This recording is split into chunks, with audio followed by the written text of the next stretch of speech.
Hello दोस्तों, स्वागत है आपका हमारे यूट्यूब चैनल सबसे अनोखा सेंटर में।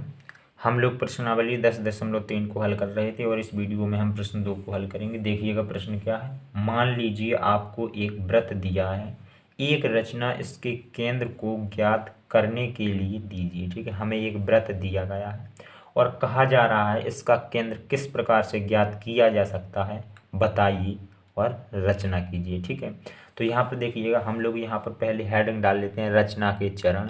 तो जो जो रचना हम इसमें करते जाएंगे वो यहाँ पर लिखते भी जाएंगे। ठीक है, तो यहाँ पर हेडिंग डाल लेते हैं रचना के चरण। रचना के चरण, ठीक है, ये हमने नंबर 1 डाल लिया। अब देखिएगा हमें केंद्र ज्ञात करने के लिए क्या करना होता है, हमें वृत्त में कहीं पर भी 2 जीवाएं खींच लेनी होती हैं। ठीक है, तो हम लोग जीवाएं खींच लेते हैं। ये एक जीवा हमने ये खींच ली इस प्रकार से, इसे नाम दे देते हैं ए और बी। एक जीवा हम लोग और खींचेंगे तो एक हम इस प्रकार से खींच लेते हैं, किसी भी प्रकार से और वृत्त में कहीं भी जीवाएं खींच सकते हैं। इसे हमने मान लिया सी और डी। तो यहाँ पर लिख देंगे हमने वृत्त में 2 जीवाएं खींची, एक तो ए बी और सी डी। ठीक है, तो यहाँ पर लिखेंगे सर्वप्रथम सर्वप्रथम 2 जीवाएं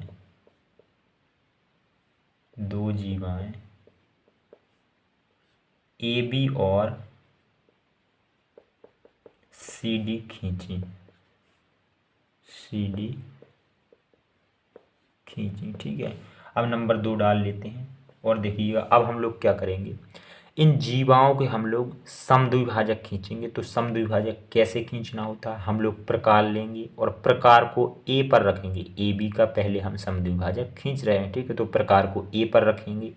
ए पर रखने के बाद हम एक चाप ऐसा लगा देंगे ऊपर की ओर, इस प्रकार से ये एक चाप हमने ऐसा लगा दिया और इसी पर रखे रखे एक चाप ऐसा नीचे की ओर लगा देंगे, इस प्रकार से ये हमने नीचे की ओर लगा दिया। अब प्रकार को उठा करके बी पर रखेंगे और एक चाप ऐसा लगा देंगे और इसी प्रकार से एक चाप ऐसा लगा देंगे कि ये दोनों चाप कट जाएं। ठीक है, बी पर रख करके प्रकार इन दोनों चापों को काट देंगे और फिर इन दोनों चापों को हम लोग पटरी की सहायता से मिला देंगे। तो इस प्रकार से मिलाएंगे, इन सभी को दोनों चापों को मिला देंगे और इसे आगे बढ़ा देंगे। इसी प्रकार से हम लोग सी डी का भी समद्विभाजक खींचेंगे। जो हमने ए बी का समद्विभाजक खींचा है इसे हम कुछ नाम दे देते हैं। इसे नाम दे देते हैं एम एन, कि ये जो समद्विभाजक है ये एम एन है।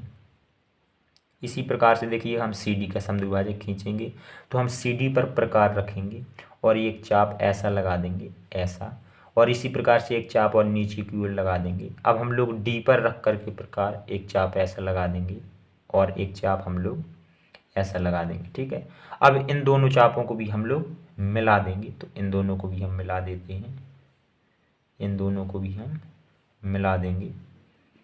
ये दोनों मिल करके हम इन्हें आगे बढ़ा देंगे और ये जहाँ भी प्रतिच्छेद करेंगे उसे हम लोग ओ मान लेंगे। ठीक है, और इस वाले समद्विभाजक को हम लोग ई एफ मान लेते हैं, ई एफ मान लेते हैं। ठीक है, अब हम लोग लिखेंगे कि हमने ए बी का समद्विभाजक एम एन खींचा और सी डी का समद्विभाजक ई एफ खींचा। ठीक है, तो यहाँ पर लिखेंगे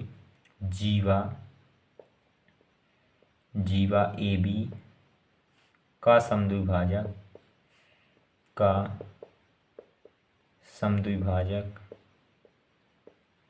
एम एन खींचा। और नंबर 3 में हम लोग लिख लेंगे जीवा सी डी का समद्विभाजक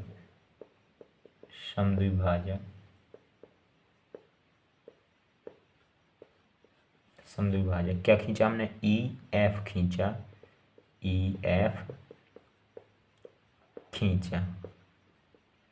अब चौथे नंबर में हम लोग लिखेंगे कि जो ये समद्विभाजक एम एन और ई एफ है ये कहाँ पर प्रतिच्छेद करते हैं, ओ पर प्रतिच्छेद करते हैं। तो यहाँ पर हम लोग लिखेंगे समद्विभाजक एम एन और ई एफ बिंदु ओ पर प्रतिच्छेद करते हैं, प्रतिच्छेद करते हैं। और 6वें नंबर में लिखेंगे जो ये बिंदु O है यही इस वृत्त का अभीष्ट केंद्र है। ठीक है, तो यहाँ पर लिखेंगे बिंदु O ही वृत्त का अभीष्ट केंद्र है, अभीष्ट केंद्र है।